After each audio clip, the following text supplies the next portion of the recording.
గురుగారు, అసలు ఈ అదృష్టరత్నం ధరించిన తర్వాత 10 కోట్లు సంపాదించడం, 4-5 కోట్లు ల్యాండ్ డీల్ చేయడము, 100 కోట్లు మనం సంపాదించుకోవడం అన్నది ఎలా సాధ్యం అవుతుందంట? ఇది ఎలా సాధ్యమవుతుందమ్మా? క్వాంటమ్ థియరీ అని ఒక థియరీ ఉంటుంది. క్వాంటమ్ థియరీ అంటే ఏంటంటే, ఆధునికంగా కొద్దిగా సైన్స్ చదివిన వాళ్ళందరికీ తెలుసు. ఇది వేద శాస్త్రాల్లో ఎప్పటి నుంచి ఉన్నది. ఒక ఎలక్ట్రాను, ఒక ప్రోటాను. అలాగే ఎలక్ట్రాను కొద్దిగా డీప్ శాస్త్రము.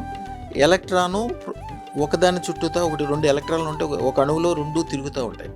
క్వాంటమ్ థియరీ ఏంటంటే ఒకదానికి ఒకటి వ్యతిరేకంగా తిరగటం కాదు, అంటే ఒకటి ప్లస్ ఒకటి మైనస్ లాగా ఉంటేనే అది దూరంగా ఉంటాయి. 2 ఒకే టైంలో ప్లస్, 2 ఒకే టైంలో మైనస్ లాగా ఉండే విధాన్ని క్వాంటమ్ థియరీ అంటారు. అదృష్టరత్నం అంటే క్వాంటమ్ థియరీ. మీరు ఎప్పుడైతే ధరిస్తారో మీకు ప్లస్ మైనస్లు వేరువేరుగా ఉండవు, ఒక చోటే ఉంటాయి. అదృష్టరత్నం మిమ్మల్ని కంప్లీట్గా ప్లస్లోకి తీసుకెళ్ళిపోతుంది. ఒక మనిషి వాడి జీవితాంతం కష్టపడి మెయిన్ రోడ్డు మీద ఒక 500 గజాల్లో కమర్షియల్ కాంప్లెక్స్ కట్టించి నేను చాలా గొప్ప సాధించాను, నేను ఏదో చేశాను అని చెప్పి వాడు ఎంతో సంతోషపడి ఎంతో చేస్తుంటారు.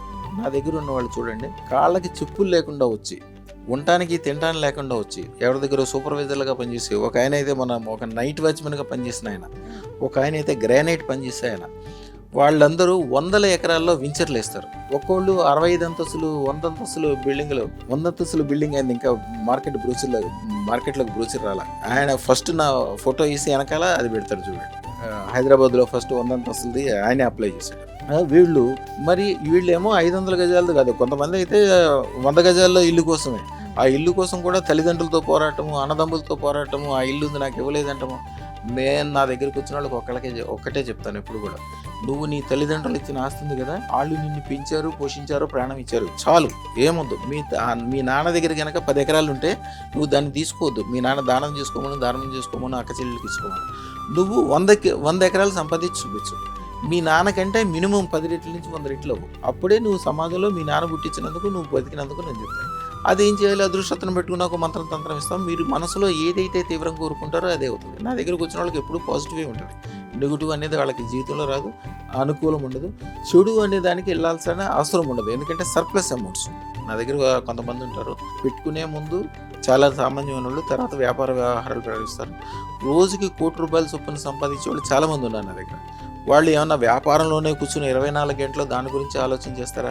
ఏమీ లేదు. స్టార్టింగ్లో కొద్దిగా కష్టపడతారు, తర్వాత మాత్రం జీవితాన్ని చక్కగా ఎంజాయ్ చేస్తారు. ఒక రాజకీయాలు అంటారు, ఒక ఇండస్ట్రీ అంటారు, ఒక దానాలు అంటారు, ధర్మాలు అంటారు, బంధువులతో ఏదో చేస్తుంటారు, హాయిగా ఉంటారు. వాళ్ళు ఏం చేసినా చెప్పినా వాళ్ళ ఇంటికి దానం జరుపుకుంటారు.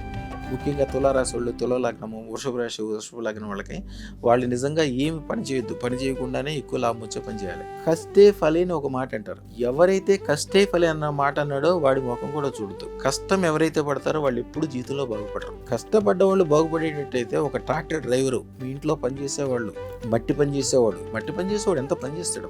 వాళ్ళు చేసేది 5-6 గంటలు అయినప్పటికీ ఎంత కష్టం.